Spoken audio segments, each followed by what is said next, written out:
Hello, friends, and welcome to the show. So, this episode, I'll be discussing the media's shot and chaser regarding fuel shortages across the country. They predicted this weeks ago, and now we see it happening before our very eyes. And finally, I'll be discussing things you can do to prepare just in case there is a nationwide gas shortage. But before we get started, how about you smash that like button, subscribe to the channel if you haven't already, and leave a comment down below. It helps with the algorithm.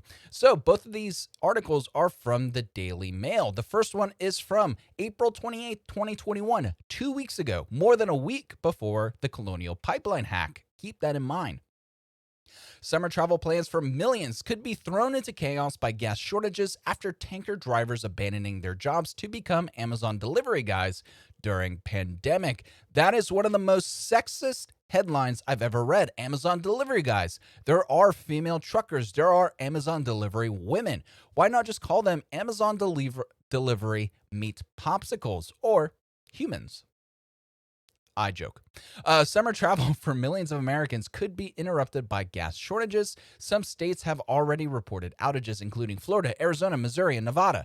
Florida's shortages were reported during spring break, so 4 states were already experiencing a shortage before the Colonial Pipeline hack.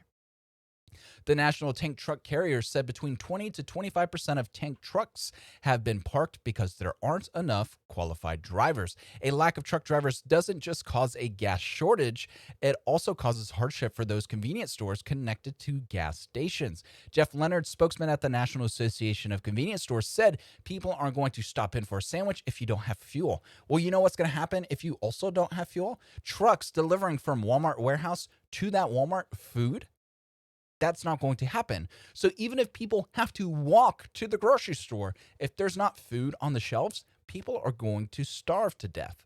That's what's going to happen. So yeah, the inconveniences experienced by these convenience store clerks, that's going to be an issue. These convenience store business owners, that's going to be an issue. But a bigger issue is going to be Americans just starving within a week of a nationwide fuel shortage. Jumping over to the Daily Mail once again. Fights break out at pumps as $50 gas rationing spreads across America. Biden administration begs people not to panic buy as more than 1,000 gas stations run dry and prices top $3 a gallon amid Russia's Colonial Pipeline hack.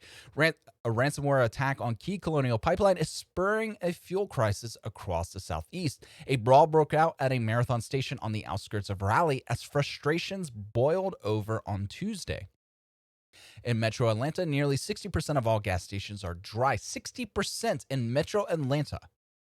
This disproportionately affects the black community, and Joe Biden isn't doing anything about it. BLM needs to keep this in mind. The same Biden administration who refused to answer BLM phone calls after he was the president-elect is the same president allowing for black communities across the country to suffer due to his failed policy.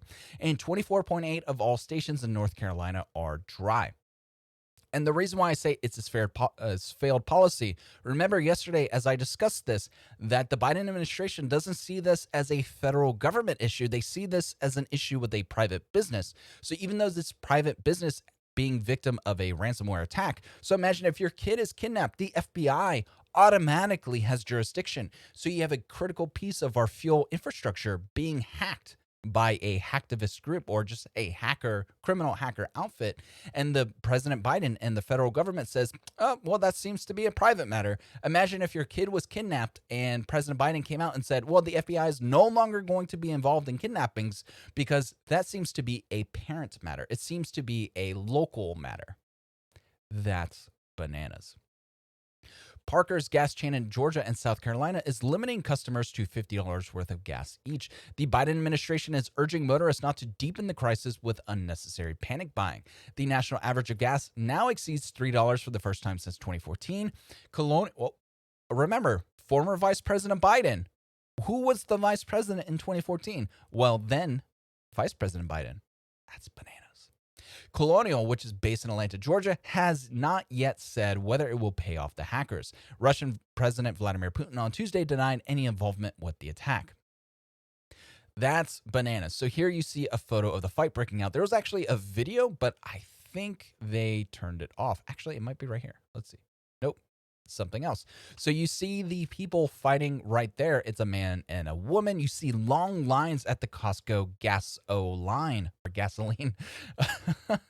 Sorry about that. U.S. gas prices hit highest level since 2014. In 2014, that would be November 29, 2014, $2.995 per gallon. And now today it is $3.008 per gallon. And what's the only difference between then and now? Well, it's because Donald Trump was president. Donald Trump was president. Gas prices were a lot lower. That is bananas. Just remember, Democrats love high gas prices because it means you travel less.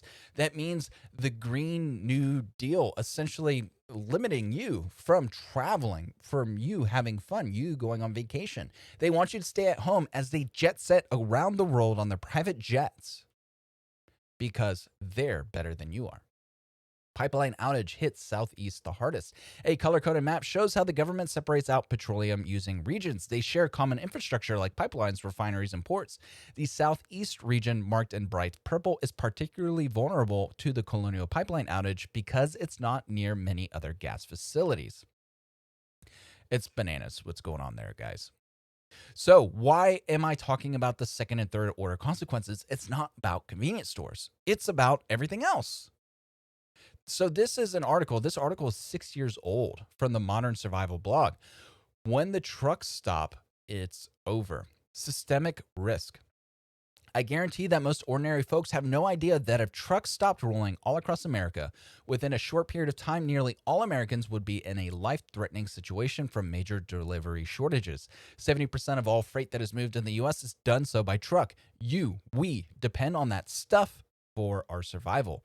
A major disruption in truck travel would immediately impact 7 major industries and would bring America to its knees within days, in part to just-in-time manufacturing, zero inventory, and the fact that our modern way of life is entirely dependent upon unimpeded distribution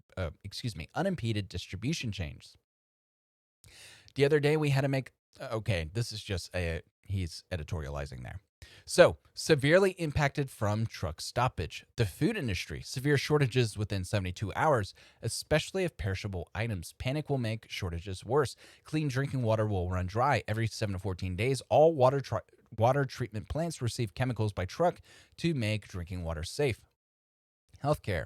Many hospitals operate on a just-in-time delivery for medications and supplies. And not just that, but if there's no fuel for the generators or the electrical grid, then people with diabetes that need their insulin to be refrigerated, well, they're going to start dying because their insulation is going to go, or their insulin is going to go bad. Hospital and nursing home food will run out in 24 hours. Transportation.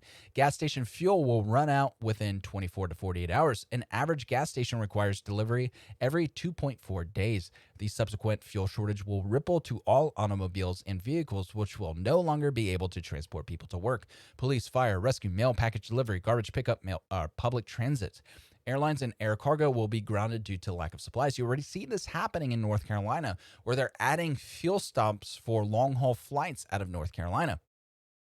Rail lines will halt due to non-delivery of the first and last mile, the trucks. So if the trucks don't have the gas to drop off and pick up supplies from rail travel or these rail lines, then guess what? The rail's not going to run because that just wastes fuel. Waste removal. Within days, America will be buried in garbage, presenting an enormous health hazard. The retail sector. Most retailers rely just on just-in-time delivery of their products to keep inventories low. Consumer behavior during emergencies triple the inventory turnover, speeding up the already bad situation. And the reason why the just-in-time delivery is a thing, because storing supplies, storing inventory is expensive. I used to work in a bike shop. I used to manage a bike shop. And one of the biggest expenses we had was the square footage of our shop. And the square footage of our shop had to be so large because those bikes take up a lot of space. Manufacturing, nearly 100% of manufacturing have switched over to just-in-time processes in order to optimize efficiency and profits. Manufacturing will shut down within hours. Banking and finance, ATMs and bank cash will run dry very quickly. Businesses will lose access to cash. Bank branches will shut down. impact timeline if trucks stopped rolling. The first 24 hours, delivery of medical supplies to affected areas will cease. Hospitals will run out of basic supplies such as syringes and catheters within hours. Radiopharmaceuticals will deteriorate and become unusable. Service stations will begin to run out of fuel. Manufacturers using just-in-time manufacturing will develop component shortages. U.S. mail and other package delivery will cease. You already see this happening in Atlanta and North Carolina. Within 48 hours, food shortages will begin to develop. I have yet to see any reports about that. Automobile fuel availability and delivery will dwindle, leading to skyrocketing prices and long lines at fuel pumps. You see that happening. Without manufacturing components and trucks for product delivery, assembly lines will shut down, putting thousands out of work. We have yet to see that, and that is scary. Within 72 hours, food shortages will escalate, especially in the face of hoarding and consumer panic. Supplies of essentials such as bottled water, powdered milk, and canned meat at major retailers will disappear. ATMs will run out of cash, and banks will be unable to process transactions. Service stations will completely run out of fuel for autos and trucks. Garbage will start piling up in urban and suburban areas. Container ships will sit idle in ports, and rail transport will be disrupted, eventually coming to a standstill. So we'll probably see this in Atlanta. Remember, Metro Atlanta was having this issue. Atlanta is one of the major hubs throughout the world for goods and services. So if Atlanta basically comes to a stop in that major port, that major hub of transportation of goods and people just stops, this is going to ripple worldwide, and people are not seeing the second and third order consequences of what's currently happening. Within a week, automobile travel will cease due to the lack of fuel. Without autos and buses, many people will not be able to get to work, shop for groceries, or access medical care. Well, have a bicycle, because you don't know what's going to happen. And if you have a bicycle, also have a gun, because people can just knock you off a bicycle real easy. Hospitals will begin to exhaust oxygen supplies. Within 2 weeks, the nation's clean water supply will begin to run dry. Within 4 weeks, the nation will exhaust its clean water supply, and water will be safe for drinking only after boiling. As a result, GI illness will increase, further taxing an already weakened healthcare system. It's pretty scary. The ripple effects will be severe, the specifics of which are far too many to list here. You may think, or you may be of the opinion that people like this could or would never happen, or that something like this could or would never happen. Excuse me. We would be wrong to think that. Don't let your normalcy bias get in the way of critical thinking. Basically saying, no, guys, this will never happen. Things will never devolve into chaos. Well, that's a normalcy bias. Imagine a pandemic. Remember, this was from 2015. A major or deadly pandemic will happen again. It has in the past, and there is no denying that it will happen in the future. Much of the trucking transportation system would be affected for a number of reasons, including they themselves being stricken or the fear of becoming infected while out in public. Even a partial trucking collapse would lead toward a chain reaction that would cripple the rest. Remember last year, there was a trucking shortage because drivers didn't want to drive. Things that are not applicable, a super spike in the price of diesel fuel. This is important. Due to a major world conflict, disaster war could grind to a halt much of trucking traffic. You see what's happening in the Middle East right now. The Biden administration trying to appease terrorists are just trying to pay them off. And what are they doing with that money? Well, they're using it to buy missiles to launch at Israel, which is then going to destabilize that region, leading to a spike in fuel prices. Terrorist attacks while using trucks as truck bombs. I don't see that, but that is scary. What they could use, those VIEDs, using a little Toyota Supra, essentially, filling it up with explosives, could destroy the corner of a city block. But imagine an 18-wheeler being packed with explosives. That'll destroy an entire city block, and that shockwave will be felt probably halfway through a major city. Any major event, terrorist or otherwise, which causes the majority of truckers to remain at home with their families for the sake of their own security or health, rather than to risk leaving them behind and going out on the road. You saw this after the George Floyd verdict, or after the Derek Chauvin verdict. There were protests out on the streets. There were people hanging out on trucks. And guess what? The truckers just refused to drive through these peaceful protests, aka terrorist activities. And what happened? There were issues with infrastructure. So what am I going to do? Because I can't tell you what to do. I'm about to go to Costco because usually I like to keep 4 or 5 cases of their bottled water on hand at any given day because you never know. We might want to go on a road trip. I can just toss them in the cooler. People come over to mow the lawn, or my buddy, I've been having plumbing issues, so he comes over and I give him water along with his apprentice. So I like to have bottles of water on hand because the tap water is probably not the cleanest, so bottled water is pretty good. We do have a water filter on our fridge, but the water warms up or I don't want to boil anything. So bottled water is good to have on hand, right? And right now I'm down to 2 cases. So I'm probably going to buy 2 or 3 cases of water. I'm also going to try to buy some of that freeze dried food where you just add water and it basically plumps back up into beef stroganoff or whatever. That sounds pretty good. And the fact that it lasts for 10 to 15 years means that even if it's not needed today, I could still use it on a camping trip that I go on in 5 years. Or if I go hunting, I can take that with me. It's not a big deal. It's not a waste of money because at the end of the day, it's still going to end up in my belly one way, shape, or another. I might look into buying some bullets because at a certain point, you're going to have to defend yourself. If things devolve into chaos, you need to find a way to defend yourself. Bullets is an awfully efficient way at doing that.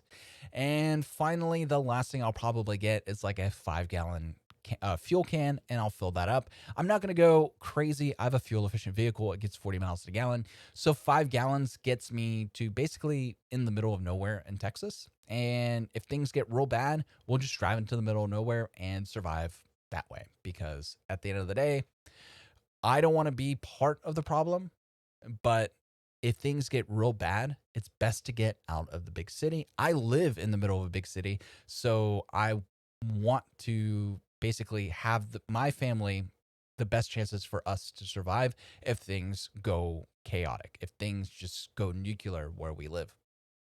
So that's going to be it for now, folks. Don't forget to like, subscribe, and leave a comment down below. Until next time, have a good one. Bye.